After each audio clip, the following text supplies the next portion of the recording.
In the mist-shrouded peaks of Jamaica's Blue Mountains, where the jungle grows so thick that sunlight barely touches the ground, there exists a legend that the British Empire spent decades trying to erase.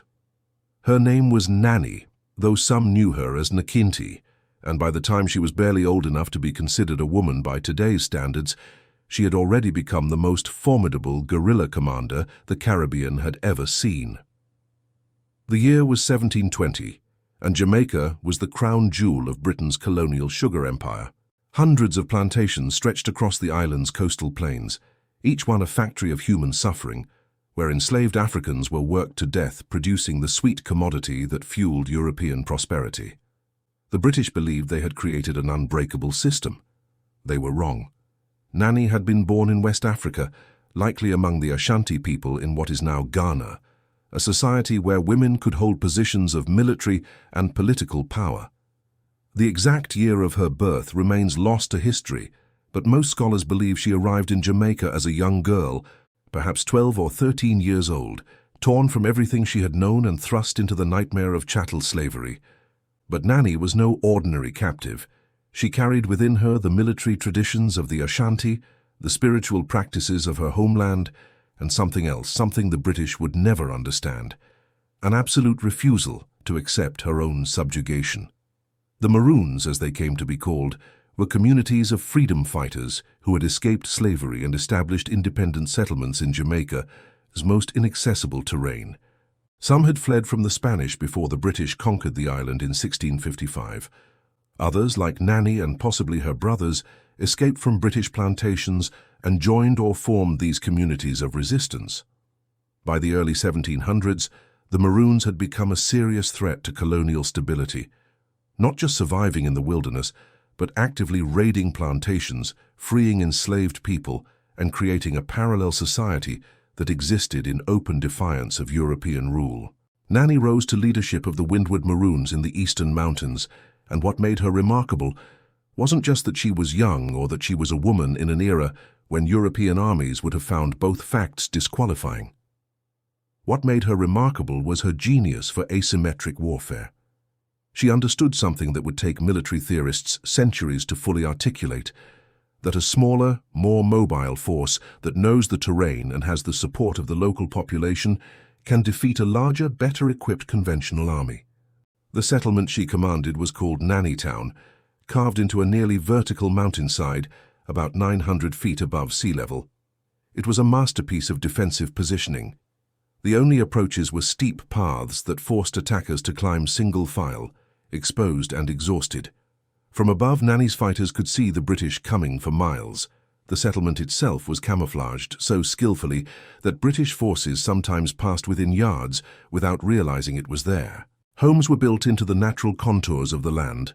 Cooking fires were designed to disperse smoke, so it wouldn't give away their position, and every resident knew the secret paths through the surrounding jungle.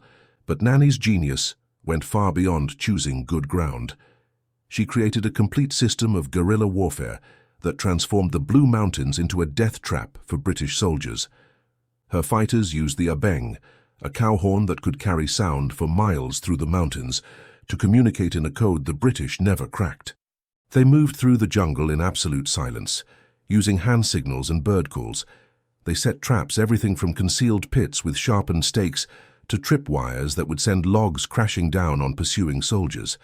They knew which plants could be used to poison water sources, which paths would lead an enemy army into box canyons with no escape, which times of day the mist would be thick enough to cover their movements.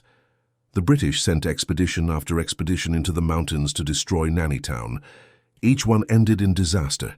Soldiers trained for European warfare, weighed down with heavy weapons and equipment, found themselves fighting an enemy they could barely see in terrain that seemed actively hostile.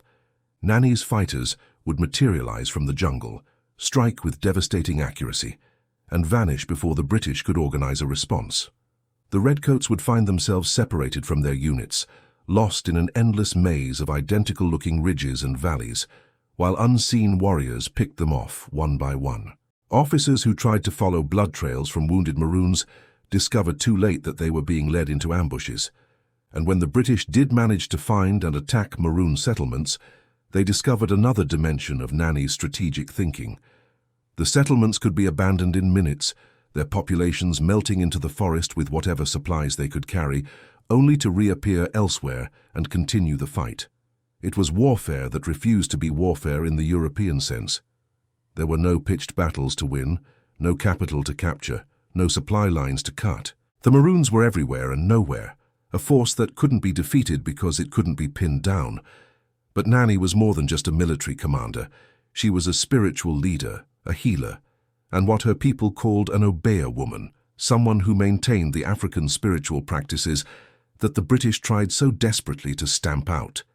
In the Maroon communities, these weren't separate roles. The same knowledge of plants that let Nanny heal the sick also let her create poisons. The same spiritual authority that unified her people also strengthened their resolve to keep fighting. The British dismissed these practices as superstition, but to the Maroons, they were the glue that held their society together and the source of Nanny's power to inspire seemingly impossible acts of courage. There's a story that's been passed down through generations, one that captures how the Maroons saw Nanny. During one battle, the story goes, British soldiers opened fire on her position. Nanny stood her ground, and through some combination of spiritual power and physical skill, she caught the bullets between her buttocks and fired them back at the soldiers. It's almost certainly not literally true, but that's not the point.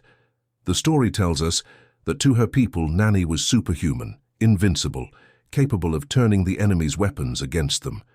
And whether through supernatural means or through tactical brilliance, that's exactly what she did.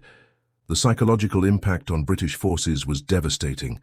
Here were professional soldiers, members of what they believed to be the world's greatest military power, being systematically humiliated by a community of formerly enslaved people led by a young woman.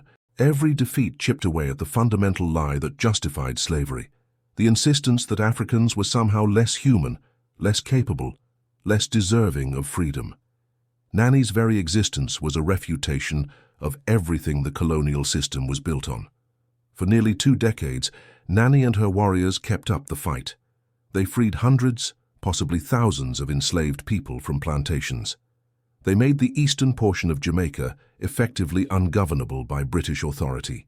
They created a space where African culture, language and social structures could be preserved and adapted to their new circumstances. Children were born free in Nanny Town, raised as Maroons from birth, never knowing the weight of chains. The British colonial government eventually realized they couldn't win militarily. In 1739 and 1740, they negotiated treaties with the Maroons, granting them autonomy and land rights in exchange for an end to hostilities and an agreement to return future runaways. It was a compromise that both sides could claim as victory. The British got peace and the acknowledgement of their sovereignty. The Maroons got their freedom, their land, and the right to govern themselves. But here's where history takes one of its cruel turns. Nanny's name largely disappeared from the written record after the treaties.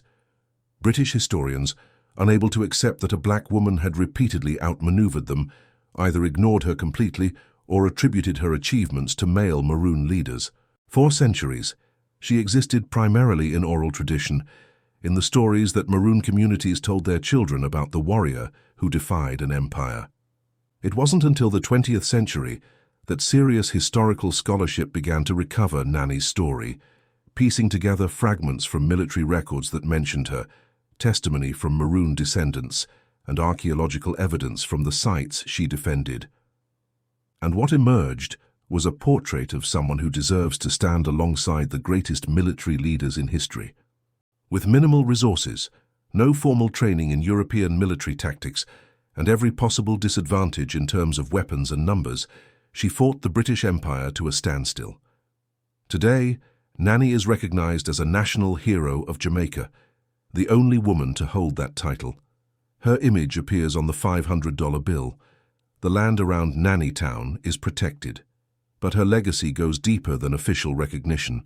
She proved that resistance was possible, that the enslaved were not helpless victims but potential liberators.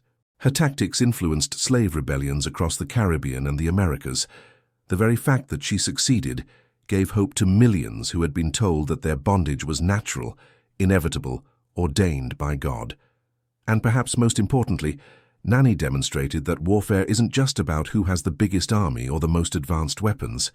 It's about understanding your environment, knowing your enemy, having the support of your community, and refusing to fight on anyone's terms but your own. The teenage girl who refused to accept slavery became the guerrilla commander who taught an empire the limits of its power. In the mountains of Jamaica, where her descendants still live on land that was won with blood and brilliance, Nanny's story lives on. Not as history that's safely in the past, but as a reminder of what courage looks like and what one person with absolute clarity about justice can achieve against impossible odds.